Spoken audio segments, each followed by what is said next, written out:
بسم اللہ الرحمن الرحیم۔ السلام علیکم۔ علامہ سعد حسین رضوی کا دباؤ، شہباز شریف کا بڑا فیصلہ اور تحریک لبیک کے سربراہ کا آرمی چیف کو پیغام۔ اس ویڈیو میں ہم اسی کے متعلق بات کریں گے۔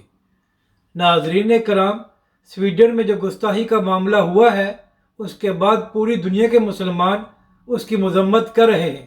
اس کے علاوہ بہت سے ممالک میں اس کے خلاف بڑے پروٹیسٹ بھی ہوئے ہیں۔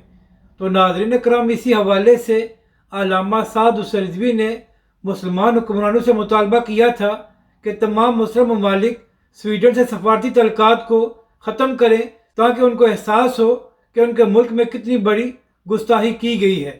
اس کے ساتھ ساتھ علامہ سعد حسین رضوی نے پاکستان کی حکومت سے بھی یہ مطالبہ کیا تھا کہ صرف زبانی کلامی پروٹیسٹ کرنے سے گزارا نہیں ہوگا، حکومت کی جانب سے سخت رد عمل سامنے آنا چاہیے۔ اور ناظرین کرام، علامہ سعد حسین رضوی نے یہ بھی اعلان کیا ہوا ہے کہ جمعے کے دن تحریک لبیک پاکستان تحفظ قرآن مارچ کرے گی اور اس کا مرکزی پروگرام لاہور میں ہوگا۔ تو ناظرین کرام، لگتا یوں ہے کہ جو بات علامہ سعد حسین رضوی نے کی تھی وہ حکمرانوں کی سمجھ میں آ گئی ہے۔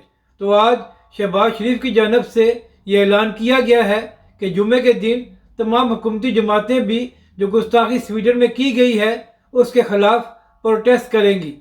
تو ناظرین کرام، پہلی بار پاکستان میں یہ ہو رہا ہے کہ حکومتی جماعتیں عمران خان صاحب اور علامہ سعد حسین رضوی پروٹیسٹ کریں گے۔ تو ناظرین کرام، اس سے پوری دنیا اور خاص طور پر سویڈن کو یہ پیغام ملے گا کہ پوری قوم اس معاملے پر ایک ہے اور جو گستاخی کی گئی ہے اس کی پاکستانی حکومت، اپوزیشن اور مذہبی جماعتیں شدید ترین مذمت کر رہی ہیں۔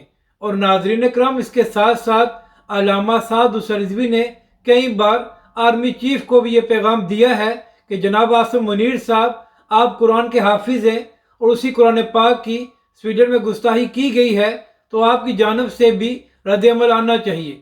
تو ناظرین کرام، پاکستان کی تاریخ میں پہلی بار یہ ہو رہا ہے کہ تمام جماعتیں، چاہے وہ سیاسی ہوں یا مذہبی ہوں، ایک ہی دن پروٹیسٹ کر رہی ہیں جو قرآن پاک کی گستاخی کی گئی ہے۔ تو اس سے پاکستان کی جانب سے ایک بہت اچھا پیغام جائے گا۔ اپنی رائے کا ضرور اظہار کریں کہ آپ کو یہ ویڈیو کیسی لگی اور ہمارے اس چینل کو بھی سبسکرائب کریں۔